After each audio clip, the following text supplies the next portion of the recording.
सर्वप्रथम आज आपण जे इथे भव्य स्वच्छता मोहीम घेतलेली आहे याच्या मागे हेच रिझन होतं की इथे आपल्याकडे कायमस्वरूपी कर्मचाऱ्याची कमतरता आहेतच, सर्वांना माहिती आहे. पण त्या अनुषंगाने आपण असं काही प्लॅन करूया. एव्हरी 15 डेजला एक मोठी यंत्रणा इथे आली की ऍटलीस्ट ते एक मोठ्या स्वरूपाचं स्वच्छता होऊन जाते.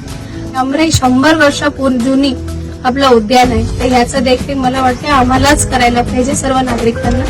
त्या अनुषंगाने त्या दृष्टिकोन ठेवून तुम्ही लोकांनी प्लॅन करा आणि मला सांगा.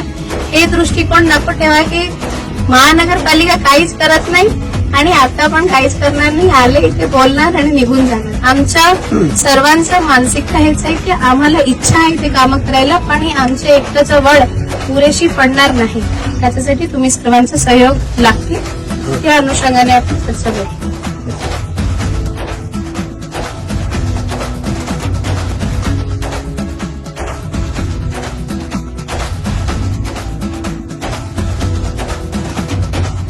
लोकांचा पण त्यामध्ये सहभाग पाहिजे. अमराईमध्ये जवळपास 1000 लोक दररोज येत असतील फिरायला.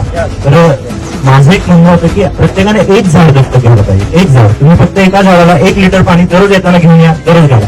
आम्हाला ते पण करायची गरज नाही पडणार की प्रत्येक झाडाला, कारण की आता एवढी झाडे लावले.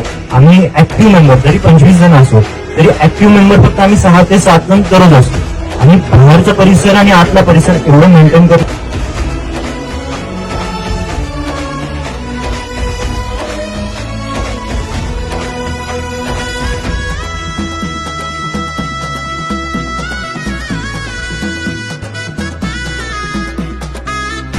आम्ही जे तुम्ही सर्व सुचवलेले विषय आहेत ते बरोबर आहेत आणि त्यामध्ये भरपूर काही करण्यासारखं इझी आहे विदाऊट एनी खर्च.